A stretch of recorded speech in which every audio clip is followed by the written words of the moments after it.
जी advance exam 2025 physics paper 2 solutions पे हम लोग विचार कर रहे हैं, जिसमें ये क्वेश्चन है the left and right compartments of thermally isolated container of length L are separated by a thermally conducting movable piston of area A। देखिए ये जो दिया हुआ है वो कंपार्टमेंट है, ठीक है। एक ये कंपार्टमेंट हुआ और एक ये कंपार्टमेंट हुआ। ये पूरा कंटेनर है, ये पूरा कंटेनर है, गैस कंटेनर। इसमें एक ये कंपार्टमेंट हुआ, एक ये कंपार्टमेंट हुआ। कंटेनर की लंबाई L है और इसमें एक ये मूवेबल पिस्टन लगा हुआ है। ये जो है आपका मूवेबल पिस्टन है, मतलब कि ऐसे समझिए कि ये जो है आपका मूवेबल पिस्टन है और ये जो पूरा है वो क्या है, ये कंटेनर है, गैस कंटेनर। ये गैस कंटेनर है, ये मूवेबल पिस्टन है, इसमें स्प्रिंग लगा हुआ है। तो जो लेफ्ट कंपार्टमेंट है इसमें स्प्रिंग लगा हुआ है, राइट वाले कंपार्टमेंट में स्प्रिंग नहीं है, ऐसे ही है। और ये कंटेनर की लंबाई जो है वो L है। The left and right compartments are filled with 3/2 and 1 moles of ideal gas. इसमें जो है अगर मान लीजिए ये N1 की बात करें तो इसमें 3/2 मोल्स है और ये इसको मान लीजिए इस कंपार्टमेंट में N2 है जो कि क्या है 1 मोल है ideal gas. In the left compartment the piston is attached bye A spring. ये लेफ्ट वाला हुआ, ये राइट वाला हुआ, तो ये अटैच स्प्रिंग से है, ठीक है। ये जो पिस्टन है स्प्रिंग से अटैच है।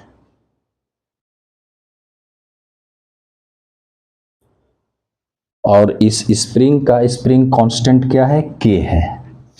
ये आपका स्प्रिंग कांस्टेंट दिया हुआ है, K है।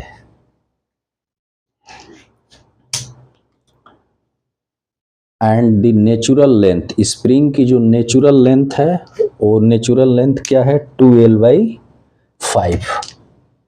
ये स्प्रिंग की नेचुरल लेंथ जो है वो क्या है 2L/5 और ये स्प्रिंग कांस्टेंट है।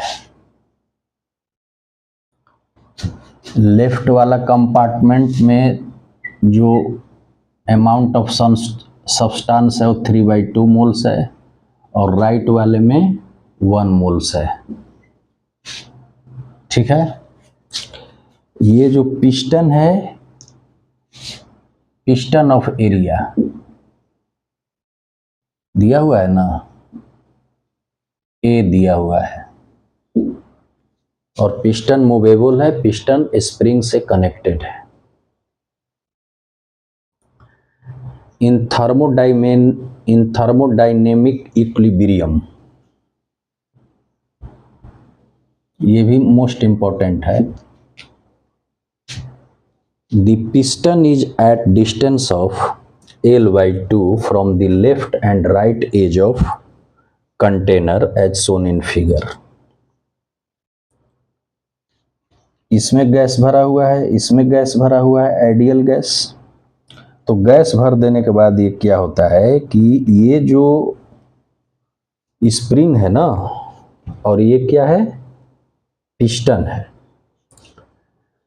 तो ये कह रहा है कि the piston is at distance of L/2 from the left.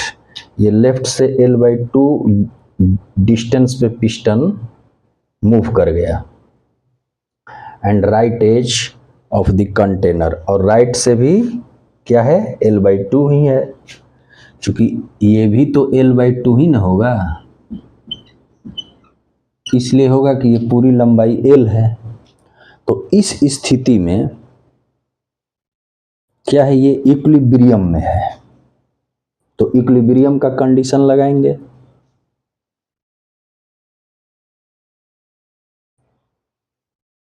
अब कह रहा है as shown in the figure under the above condition if the pressure in right compartment, ये हुआ, ये लेफ्ट है, तो राइट में जो प्रेशर है वो इतना है, ये राइट कंपार्टमेंट का प्रेशर है,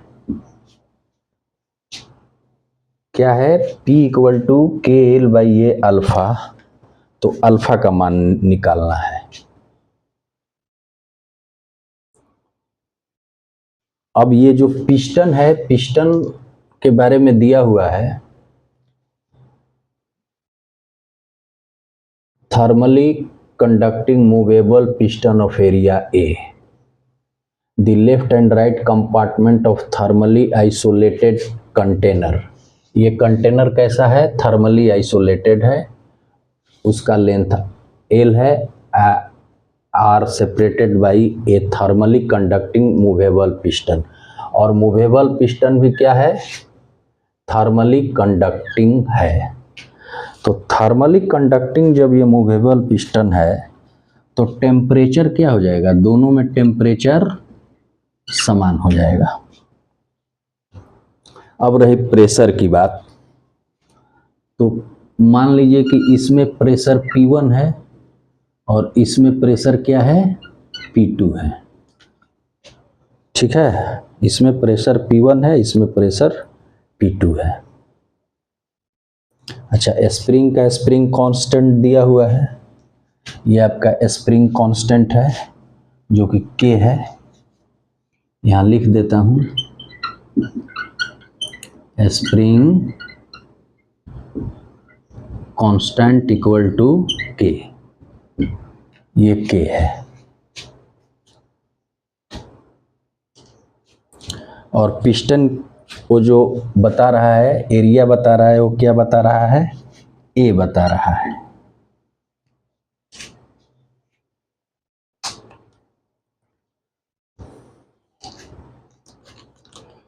अब प्रेशर की जो बात कर रहा है, इसमें इक्विलिब्रियम के कंडीशन में इसमें जो प्रेशर है वो है KL/A/अल्फा, तो हमें जो मान निकालना है वो अल्फा का निकालना है कि अल्फा क्या होगा। तो अब तो जितनी चीजें थी उसको तो मैं लिख चुका, अब एक चीज और लिखना है कि नेचुरल लेंथ जो है वो स्प्रिंग का कितना है, स्प्रिंग का नेचुरल लेंथ है, यहाँ लिख दीजिए नेचुरल लेंथ, नेचुरल लेंथ ये है 2L/5, और गैस भर देने के बाद जो है वो कितना आ गया, L/2,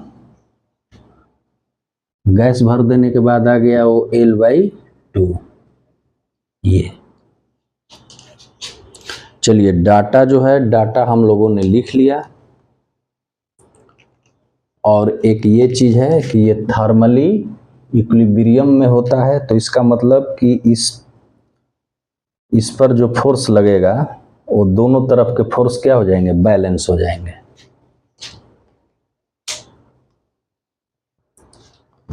तो बाकी मैं इसको मिटा देता हूं, अब कोई जरूरत नहीं है।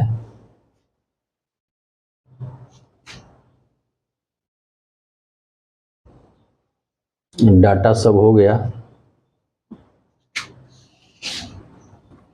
जगह नहीं है इसे, इसलिए मिटा के बनाना पड़ेगा। देखिए जी एडवांस का क्वेश्चन होता है सो थोड़ा सा लंबा लंबा होता है,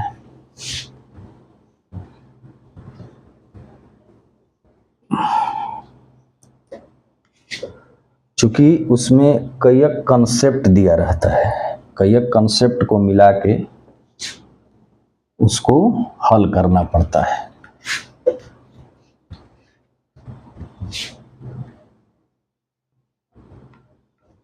कोई बात नहीं,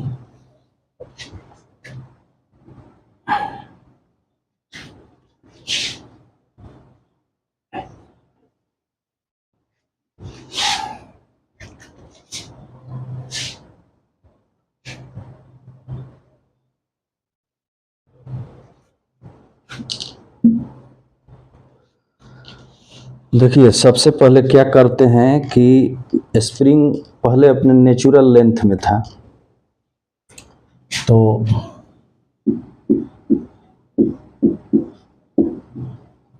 नेचुरल लेंथ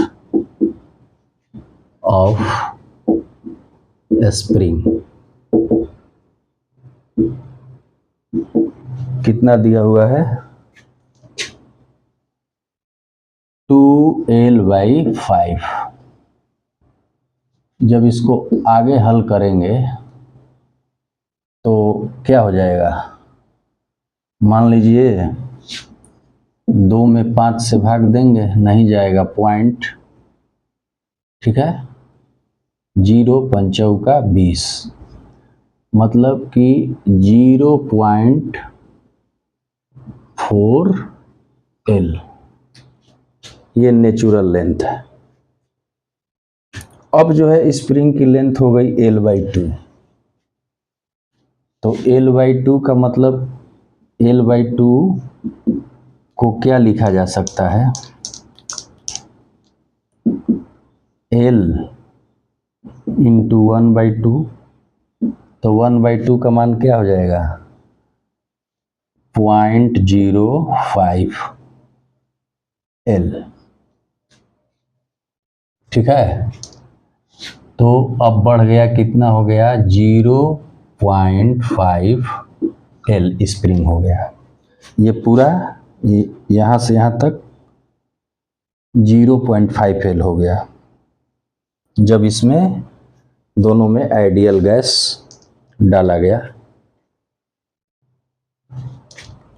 तो एक्सटेंशन कितना हो गया, स्प्रिंग एक्सटेंशन,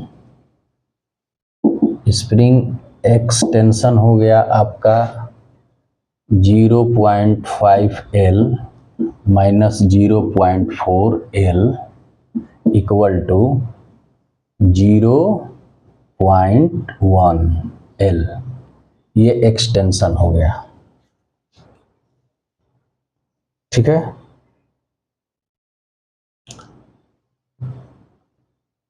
अब एक चीज है कि इसका FBD बना लीजिए, ये तो आपका पिस्टन रहा, तो पिस्टन पर जो इक्विलिब्रियम की कंडीशन में, थर्मली इक्विलिब्रियम के कंडीशन में जो स्प्रिंग खींच गया, तो इतना वो खींचा, इतना एलोंगेट हुआ,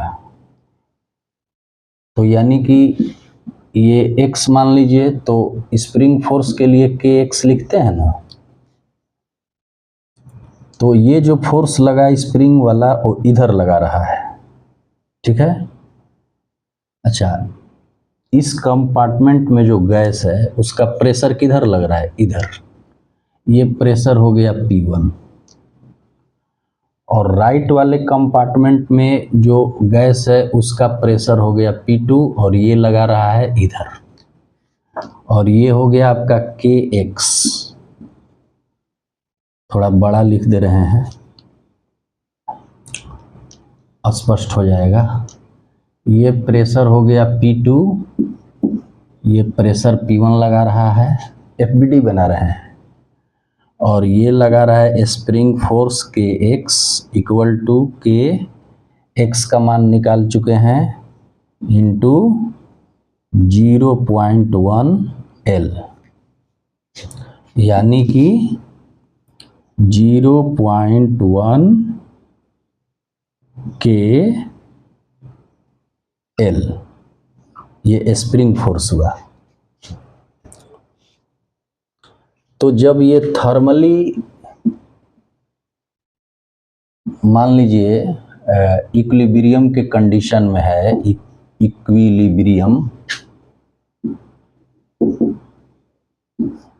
तो इस स्थिति में जो जितना इधर फोर्स लग रहा है उतना इधर फोर्स लग रहा है। तो ये एरिया क्या है, एरिया ए दिया हुआ है, एरिया दिया हुआ है ए। देखिए एरिया ए है, तो पहला चीज है कि प्रेशर इनटू एरिया क्या होता है, pressure into area equal to क्या होता है, फोर्स होता है। ठीक है, तो चलिए अब इस पर चर्चा कर रहे हैं। यहाँ प्रेशर P1 है, इसमें जो आइडियल गैस है वो प्रेशर किधर लगा रहा है, वो प्रेशर इधर लगा रहा है, और इसमें जो आइडियल गैस है वो प्रेशर किधर लगा रहा है, इधर लगा रहा है। स्प्रिंग फोर्स किधर लग रहा है, स्प्रिंग फोर्स इधर लग रहा है। जैसा कि मैंने FBD बनाया, तो इसमें प्रेशर क्या है P1, इसमें प्रेशर क्या है P2, और स्प्रिंग फोर्स की जो बात कर रहा हूँ वो ये है। तो इक्विलिब्रियम के कंडीशन में जब इक्वेशन लिखेंगे तो मान लीजिए एरिया ए है, दिया हुआ है एरिया ए, तो यहाँ इसका फोर्स कितना काउंट होगा, इसका फोर्स काउंट होगा P1A। ठीक है, इक्वल टू, ये देखिए ये दोनों का डायरेक्शन एक तरफ है, ये अपोजिट है, तो ये दोनों का डायरेक्शन मतलब ये फोर्स का सम जो होगा इस फोर्स के बराबर होगा। तो P1A इक्वल टू क्या लिखेंगे, P2A जोड़ KX की वैल्यू क्या निकाले हैं 0.1 KL। ये इक्वेशन हुआ थर्मली इक्विलिब्रियम के कंडीशन में। ठीक है, तो ये काम की चीज है, इसको हम लोग ऊपर रख लेते हैं। तो जो हमें इक्वेशन मिला, अब चूंकि इसको देख लीजिए मिटा देंगे,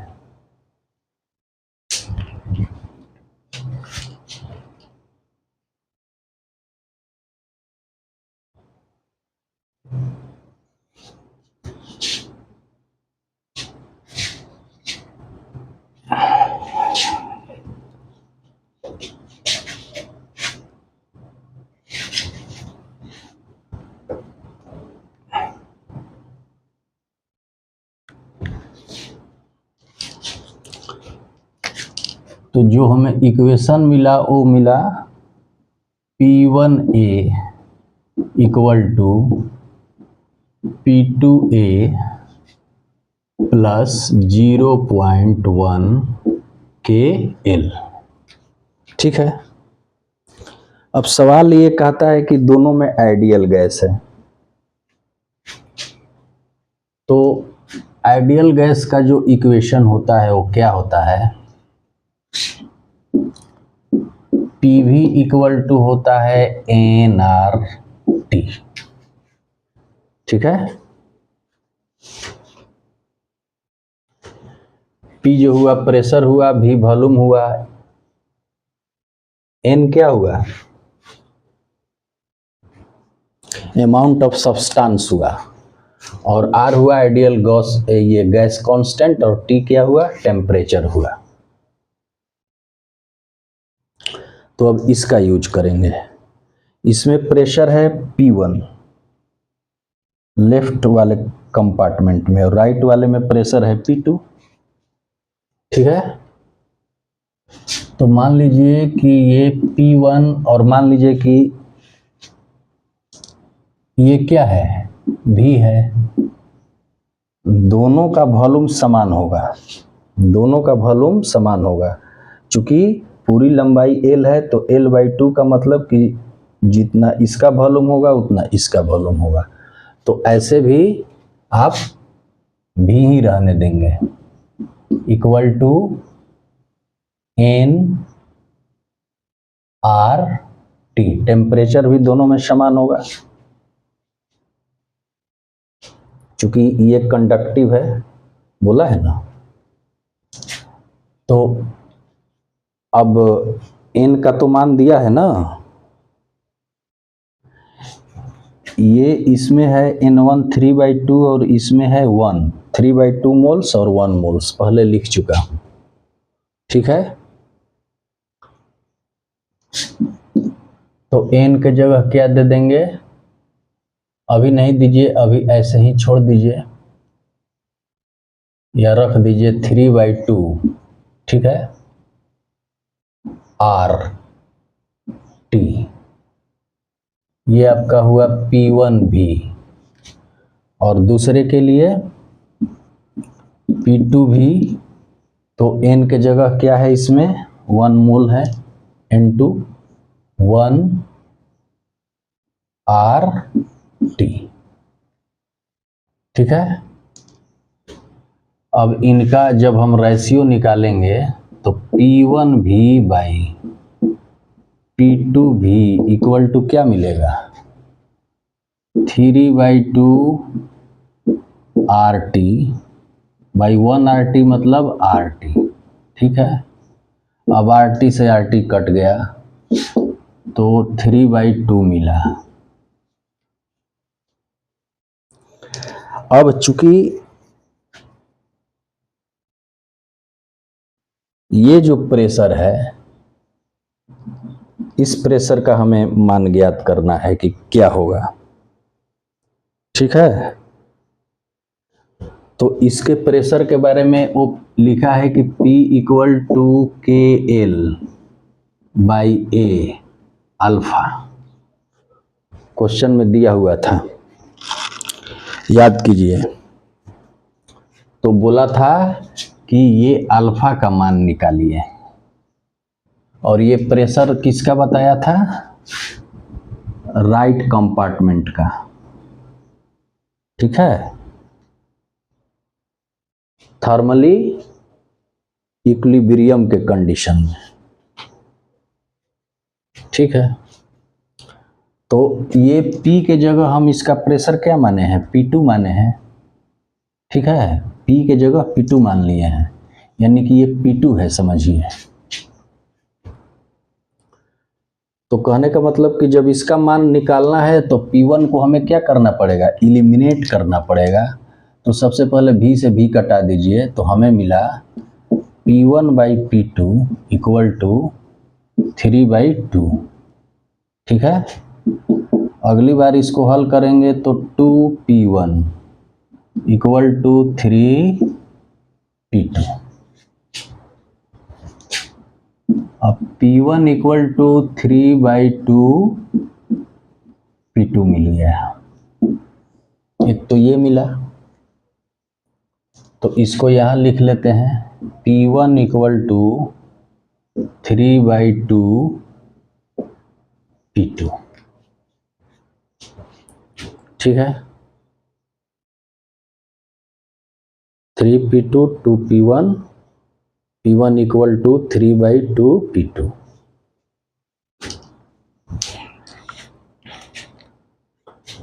ये तो ऐसे हो गया। एक समझाने के लिए और बात बता देता हूं कि देखिए यहाँ पे कुछ करना नहीं था, जैसे ये दोनों वॉल्यूम बराबर है तो एक और तरीका से आ सकता है, जैसे हमने लिखा ना, तो मान लीजिए ये P1 लिख लिया, ये V के लिए एरिया उसका क्या दिया हुआ था, A, और लेंथ ये क्या है, L/2, तो ये P1 V के जगह L/2 हो गया, इक्वल टू N1 RT। उसी तरह से P2 की बात करेंगे तो P2 एरिया क्या है, A दिया हुआ है, लेंथ क्या है, हाफ ही ना है, L/2, L का हाफ, तो एरिया इंटू लेंथ वॉल्यूम हो जाता है, तो ये वॉल्यूम हो गया।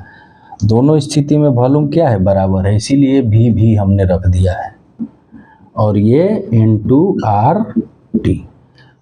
चूंकि आइडियल गैस कांस्टेंट तो एक ही रहेगा, R रहेगा, टेम्परेचर भी एक ही रहेगा, चूंकि ये भी क्या है, कंडक्टिव है, इसलिए टेम्परेचर नहीं बदलेगा लेकिन प्रेशर अलग अलग रहेगा। तो उसी का ऐसे भी निकाल सकते हैं या ऐसे भी निकाल सकते हैं। मतलब कि इसको भी अगर मैं बाटा करूं, ऐसे बाटा कर दूं, तो ये तो पूरा कट जाएगा ना, ठीक है, ये भी कट जाएगा, N1/N2 बचेगा। तो यानी कि फिर अगर लिखना चाहूं तो P1/P2 equal to N1। N1 क्या है? 3/2 और N2 क्या है? 1। तो इस तरह से भी तो उतना ही आएगा, P1/P2 इक्वल टू 3/2। देखिए P1/P2 इक्वल टू 3/2 ऐसे भी आ गया, ऐसे भी समझ सकते हैं। P1/P2 इक्वल टू 3/2, उसी तरह से P1/P2 इक्वल टू 3/2। या तो इसको ऐसे निकालिए या ऐसे निकालिए, ऐसे भी निकाल सकते हैं, ऐसे भी निकाल सकते हैं, उसमें कोई दिक्कत नहीं है। तो हमने ऐसे निकाला, इस तरह से P1 P2 में रिलेशन स्थापित किया, और इस तरह से भी करेंगे तो इतना ही आएगा, ठीक है। तो ये समझने वाली बात है।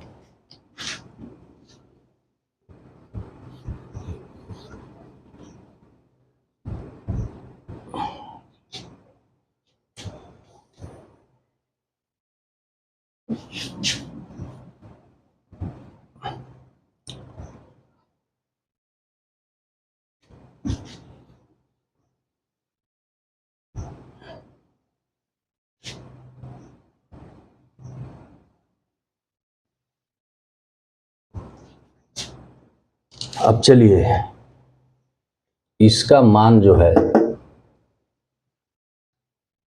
ये पुट करेंगे इसमें, ठीक है। ये मान लीजिए 1, ये मान लीजिए 2, तो 2 की वैल्यू 1 में रख दीजिए, यानी कि P1 एलिमिनेट करना है, मैं पहले ही बता दिया था। तो P1 के जगह क्या लिखेंगे? 3/2 P2 A। P1 के जगह हो गया 3/2 P2A equal to P2A plus 0.1 KL, ठीक है।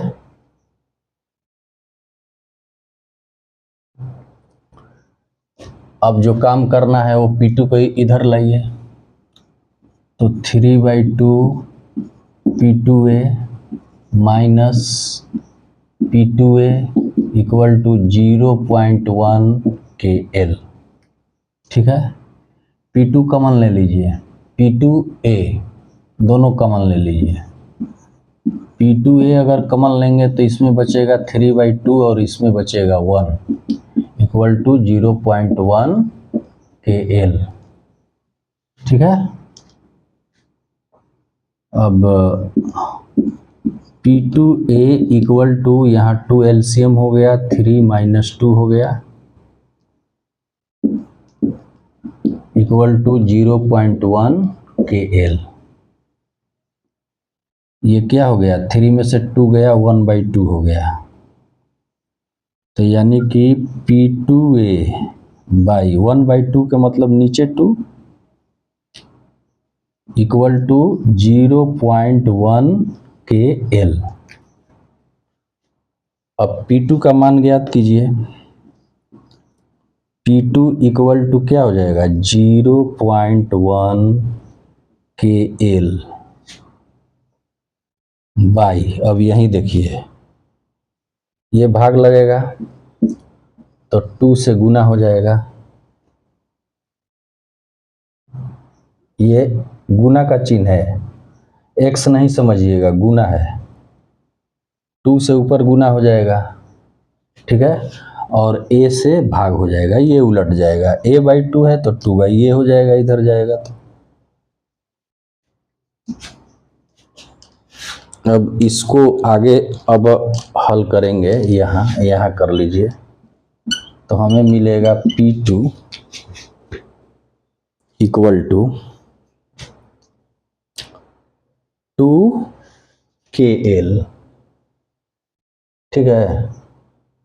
ये 0.1 का मतलब क्या हुआ कि 1/10, तो लिख सकते हैं 2KL बाई 10A। इसको ये लिखा 0.1 को 1/10 लिखा जा सकता है, यानी नीचे 10 और 2KL से गुना है तो 2KL हो गया। ये P2 जो प्रेशर हुआ वो आपका राइट कंपार्टमेंट का हुआ, इसमें का प्रेशर P2 माने। और सवाल में ये लिखा है कि राइट कंपार्टमेंट में जो प्रेशर है वो क्या है, इतना है, यानी कि ये प्रेशर इस प्रेशर के बराबर हो जाएगा। तो इसको बराबर कर दीजिए KL/A अल्फा।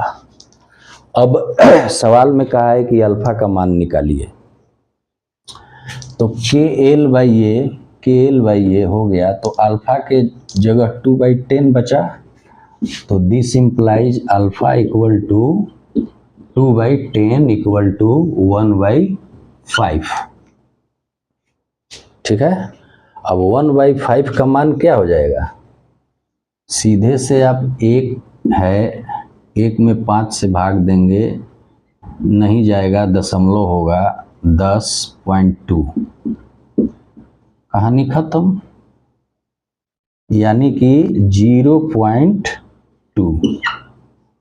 तो इसलिए क्या लिख देंगे हम, यही निकालना था कि अल्फा इक्वल टू क्या आएगा, 0.2, 0.2 यही उत्तर होगा।